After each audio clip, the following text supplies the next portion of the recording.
নমস্কার। সত্যি মিথ্যা এই দুটো বিষয় না খুব আপেক্ষিক। আপনার কাছে যে বিষয়টা সত্যি মনে হচ্ছে, আমার কাছে সেই বিষয়টা মিথ্যা। আবার আমার কাছে যে বিষয়টা মিথ্যা, আপনার কাছে সেই বিষয়টা সত্যি।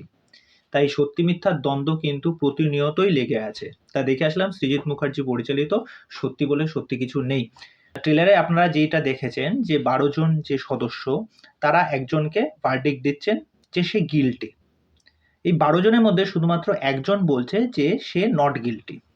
এইবার সেটার পরিণতি কোন দিকে যায় সেটা জানতে হলে আপনাদের সিনেমা হলে গিয়ে সিনেমাটা দেখতে হবে। এইবার এই সিনেমাটা দেখে আসার পরে না আপনাদের একটা মিশ্র প্রতিক্রিয়া হবে। অনেকের কাছে মনে হতে পারে যে এই কাজটা দারুণ কাজ হয়েছে। আবার অনেকের কাছে মনে হতে পারে না, সৃজিত মুখার্জির এটা বেস্ট কাজ আমি দেখলাম না। কেননা সৃজিত মুখার্জির এর আগে অনেক ভালো কাজ আমি দেখেছি। তা বিষয়টা হচ্ছে এটা কিন্তু একটা অ্যাডাপ্টেশন। এবার এটা কি সঠিক অ্যাডাপ্টেশন? রুকা হুয়া ফ্যাসলা সেটার থেকে অ্যাডাপ্টেশন।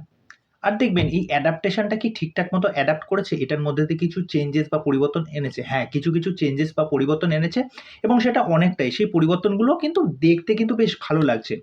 দেখুন, রুকা হুয়া ফ্যাসলা যে গল্পটা না, সেটা হচ্ছে একটা ঘরের মধ্যে। কিন্তু এখানে পরিচালক কতগুলো জায়গা, কতগুলো স্পট বাছাই করেছেন, যেটা কিন্তু আপনার ট্রেলারেও দেখতে পেয়েছেন। দেখবেন একটা সেতুর ওপর, একটা জঙ্গলের মধ্যে, একটা সমুদ্র সৈকতে, এরকম কিছু লোকেশন বেস করে কিন্তু গল্পটাকে নানা রকমভাবে এগিয়ে নিয়ে যাওয়া হয়েছে। প্রথমেই যেই পজিটিভ দিকটা নিয়ে কথা বলবো, এই সিনেমার হচ্ছে পারফর্মাররা। মানে পারফর্মাররা জাস্ট এখানে একে অপরকে সেয়ানে টক্কর দিচ্ছে। সেটা অনন্যা হোক, সেটা সৌরসেনী হোক, সেটা ঋত্বিক চক্রবর্তী হোক, কৌশিক গাঙ্গুলি হোক, কৌশিক সেন হোক, অনির্বাণ চক্রবর্তী, রাহুল, প্রত্যেকে, প্রত্যেকে তাদের পারফরমেন্স মানে দেখবার মতো।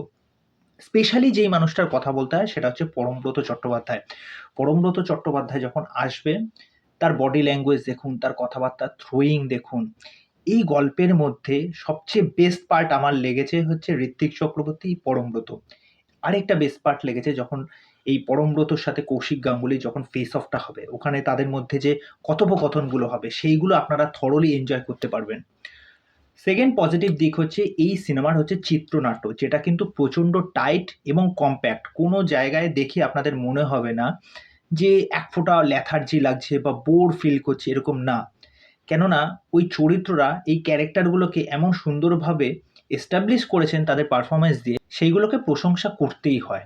৩ নম্বর পজিটিভ দিক হচ্ছে এই সিনেমার মধ্যে যে ডায়ালগসগুলো ইউজ করা হয়েছে বা পোকিংগুলো আছে, একে অপরকে যে পোক করা হচ্ছে, সমাজের যে চিত্রটা, যেটা আমরা প্রতিনিয়ত দেখে থাকি, সমাজের কি কালো দিক, অ্যাকচুয়ালি তার মধ্যে যে কতটা মেকিপানা আছে, কতটা মুখোশ আছে, ঠিক আছে? কতটা ভণ্ডতা আছে, সমস্ত বিষয় কিন্তু এখানে ছোট উদাহরণের মাধ্যমে কিন্তু তুলে আনা হয়েছে, যেগুলো কিন্তু ভালো। ৪ নম্বর পজিটিভ দিক হচ্ছে এই সিনেমার মেকিং, যেটা কিন্তু যথেষ্ট প্রশংসার দাবি রাখে। আমি বলছি না খুব একটা হাই-ফাই, কিন্তু সেটা কিন্তু যথেষ্ট দৃষ্টিনন্দন। কেননা যেই লোকেশনগুলোতে শ্যুট করা হয়েছে, সেইগুলো কিন্তু ভালো লাগছে কাজের সাথে। এরপর চলে আসি, এরপর যারা অনেকে ভেবে যাবেন যে সৃজিত মুখার্জির সিনেমায় যেরকম গান খুব একটা বিরাট বড় একটা হাইলাইটেড পয়েন্ট থাকে, এই সিনেমার মধ্যে কিন্তু গান কিন্তু সেরকমভাবে নেই। কেননা কনভারসেশন বেসড গল্প, সুতরাং সেই বিষয়টাকেই কিন্তু এখানে প্রাধান্য দেওয়া হয়েছে। ওকে? তা যাই হোক, ওভারঅল আমার এই সত্যি বলে সত্যি কিছু নেই এক্সপেরিয়েন্স খুবই ভালো। কেননা আমি এক রুকা হুয়া ফ্যাসলা দেখেছিলাম। এবার সেইটা যে অ্যাডাপ্টেশনটা করেছে সেটা কিন্তু খুব প্রমিসিং এবং সেটা বুদ্ধিদীপ্তভাবে কিন্তু সেটাকে রাখা হয়েছে। এখানে যা পারফর্মাররা যা পারফর্ম করেছে সেটা হচ্ছে নেক্সট লেভেলে নিয়ে গেছে।